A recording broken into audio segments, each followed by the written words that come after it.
0862312063. Program Studi Manajemen Pendidikan Islam kelompok 2.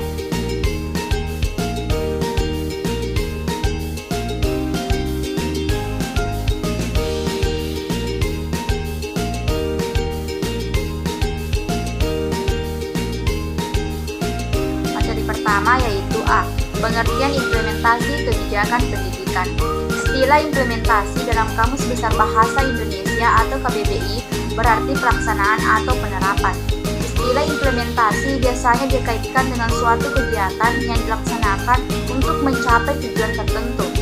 Implementasi kebijakan merupakan bagian dalam upaya memahami kebijakan secara komprehensif. Implementasi kebijakan juga merupakan bentuk pelaksanaan keputusan mengenai kebijakan yang mendasar. Selanjutnya, pendidikan diartikan sebagai usaha sadar dan terencana untuk mewujudkan suasana belajar dan proses pembelajaran agar peserta didik secara aktif mengembangkan potensi dirinya untuk memiliki kekuatan spiritual keagamaan, pengendalian diri, kepribadian, kecerdasan, akhlak mulia, serta keterampilan yang diperlukan dirinya, masyarakat, bangsa, dan negara. Berdasarkan penjelasan tersebut, dapat disimpulkan bahwa implementasi kebijakan pendidikan merupakan proses menjalankan, menyelenggarakan, dan mengupayakan keputusan kebijakan pendidikan dan alternatifnya yang telah diputuskan dengan harapan akan memperoleh suatu hasil yang sesuai dengan tujuan atau sasaran dari suatu kebijakan. Yang B. Implikasi dan tahap implementasi kebijakan pendidikan. Pertama, implikasi implementasi pendidikan.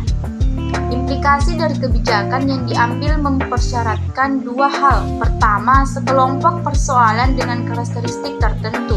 Kedua, implikasi dari karakteristik pembuatan kebijakan sebagai suatu proses.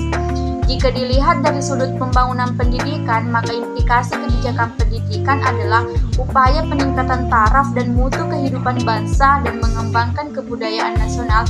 Karenanya, dalam pengambilan keputusan selalu ditemukan problem. 2. Tahap implementasi pendidikan. A. Penyusunan kebijakan. Penyusunan kebijakan pada tahap ini, pertama ini dilakukan penyusunan agenda dilihat dari kebutuhan. Pada tahap ini dilakukan penyepakatan mengenai kriteria alternatif, penentuan alternatif terbaik dengan tujuan agar semua dampak, baik dampak positif maupun dampak negatif, bisa diungkapkan dan pengusulan mengenai alternatif terbaik. B. Formulasi kebijakan. Formulasi kebijakan merupakan pembahasan mengenai masalah yang sudah tercantum dalam agenda kebijakan. Pembahasan tersebut dilakukan oleh para pembuat kebijakan masalah tersebut, diulas kemudian mencari pemecahan atau solusi yang tepat untuk masalah tersebut. Pemecahan masalah tersebut dapat berasal dari berbagai pilihan kebijakan yang ada. C. Adopsi kebijakan. Adopsi kebijakan merupakan pemutusan mengenai satu alternatif yang akan digunakan yang dianggap sebagai solusi yang tepat. Pemutusan tersebut diadopsi dengan adanya dukungan antara direktur lembaga. D. Implementasi kebijakan. Pengimplementasian mengenai kebijakan yang telah diambil kemudian dilaksanakan oleh unit-unit administrasi yang memanfaatkan sumber daya finansial dan manusia. E. Evaluasi kebijakan. Pada tahap ini dilakukan penilaian atau evaluasi mengenai pencapaian kebijakan yang telah diimplementasikan, apakah kebijakan tersebut tepat sasaran atau sebaliknya. C. Model implementasi kebijakan pendidikan. 1. Model kontrol efektif dan pencapaian.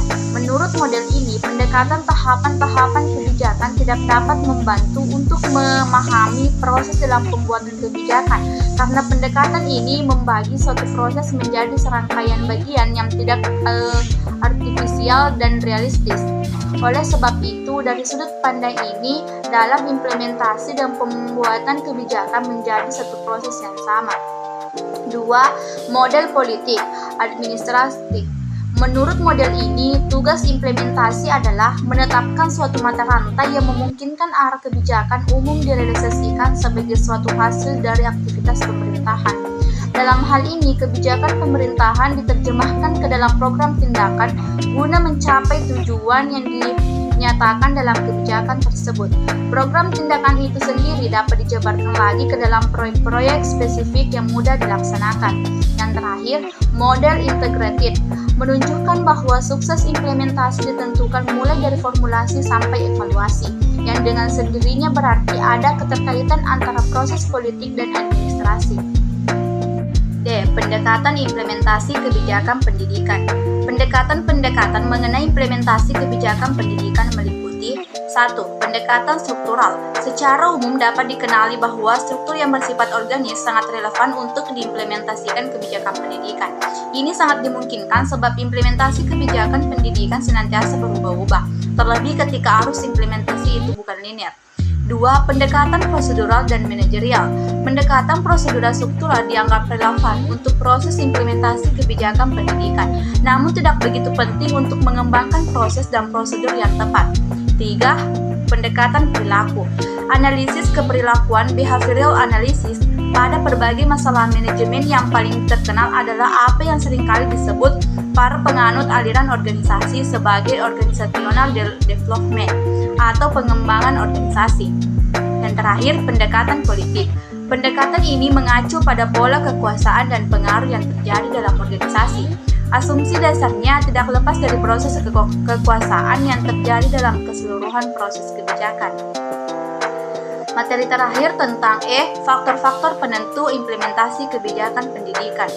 Keberhasilan implementasi kebijakan pendidikan dapat dilihat dari terjadinya kesesuaian antara pelaksanaan atau penerapan kebijakan dengan desain, tujuan, dan sasaran kebijakan itu sendiri, serta memberikan dampak atau hasil yang positif bagi pemecahan masalah yang dihadapi. Beberapa faktor penentu implementasi kebijakan pendidikan antara lain: 1. Faktor manusia, 2. Faktor struktur kebijakan, 3. Faktor proses administrasi dan manajemen, 4. Faktor dana, dan yang terakhir faktor daya. Terdapat beberapa yang bekerja dalam proses implementasi kebijakan. Menurut Gogin, kebijakan diasumsikan sebagai suatu pesan dari pemerintah federal atau pusat kepada pemerintah daerah. Keberhasilan implementasi pesan tersebut sangat dipengaruhi oleh 3 hal pokok.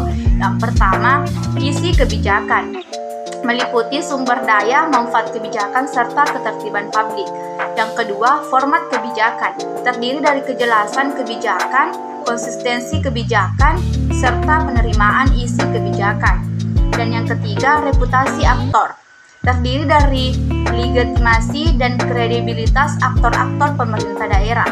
Mungkin itu yang sempat saya sampaikan, lebih dan kurangnya mohon dimaafkan. Wabillahi taufiq wal hidayah. Wassalamualaikum warahmatullahi wabarakatuh.